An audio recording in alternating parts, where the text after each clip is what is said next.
There are so many real estate agents that are so bad at their jobs, and the problem is most people are not going to figure this out until it's too late. So I have a student that just came to one of our coaching calls. I have a financial coaching program, and she wanted to talk about this property that she was thinking about putting an offer on.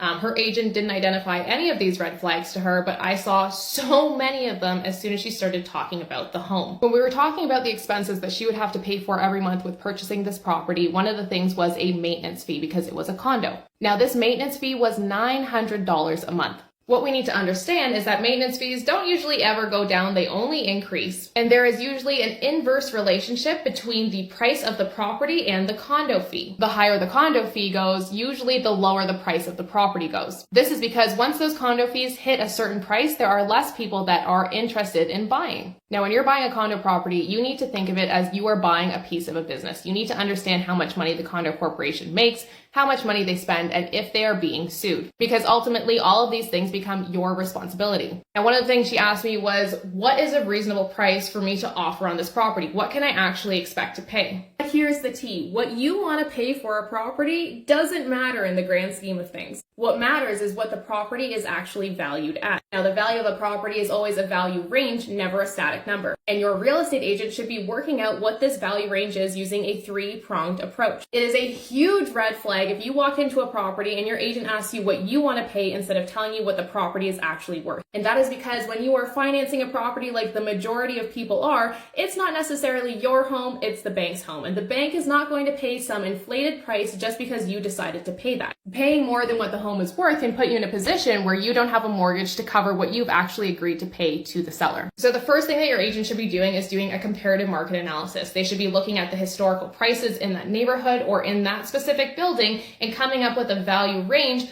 based on the most recent sales. The more current the sale, the better the comparable. What I actually used to do for my clients when I was a real estate broker is I would have a spreadsheet and I would come up with the 3 most comparable properties and I would plus or minus for different deficiencies. From this, I would come up with a value range. This is the first prong. Now, the second prong, this is where we would look at the average price increase or decrease in that specific neighborhood since the last time the property was sold. This is a less reliable way of coming up with the value of the property, but it's still important to compare this to your numbers from your comparative market analysis to make sure you're on the right track. The third prong you need to look at is the supply and the demand of that specific neighborhood. If there's more supply, that means there's more choices for buyers, and that typically means the price is going to be at the lower end of the value range. If there's less supply and more demand, that means typically the price is going to be at the higher end of the value range. Now, another factor that's going to influence where the house will sell for in the value range is how long it's been sitting on the market. The longer something sits on the market, typically the more negotiation power you have. Now, this property my student was interested in had sat on the market for 100 days without selling. And when you see something like that, the first thing you need to do is figure out, is this normal? Are all the other houses sitting for 100 days on market? Are all the other units in this building sitting for 100 days on market? Or is it simply this unit or this house that has been on the market for longer than average? This is so you can determine what the problem is, right? We need to figure out where the red flag is. Is there a problem in the market? Is there a problem with this type of property?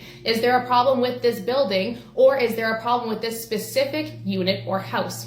And this is not something that you should be expecting the seller or the seller's agent to answer for you. A huge red flag to me was when my student told me her agent called the seller's agent to ask them, well, why didn't the property sell? Her agent came back to her and said the seller didn't really know why it didn't sell, so he has no information for her.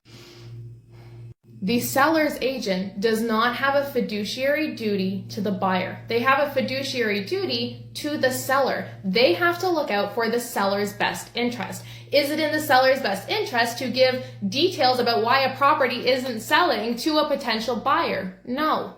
This is where your agent needs to do the work and do the due diligence to come up with the reasons why this property isn't selling. If it's a condo, you can call the condo management board and see if there are maybe any lawsuits against the condo corporation, if there's any pending special assessments. If it's a tenanted property, meaning there's a tenant living in the home, is there a problem with the lease? Is there a problem with the tenant? Is there a maintenance or mechanical issue with the home? Is there a structural deficiency that's going to cost a lot of money to correct? These are all scenarios that your agent needs to be doing their research and due diligence in to make sure that you are making a smart home buying decision. And there are too many agents out there who want a one and done and walk away with a commission, so they are not putting their client's best interests first. Yes, buying a home can feel like an emotional decision, but again, when it is likely the largest financial purchase you are ever going to make in your lifetime, you need to make sure that you are doing it smartly. You need to be buying defensively. The same way you learned how to drive defensively when you learned how to drive, right? You can't control everybody else on the road, but you can control yourself and your own actions to keep you safe. That is how you need to be buying a home. That is how you need to be investing. Even in a super hot, rising housing market, not doing this can be the reason why you lose a lot of money. Especially if you are buying as an investment property, the money is made on the buy.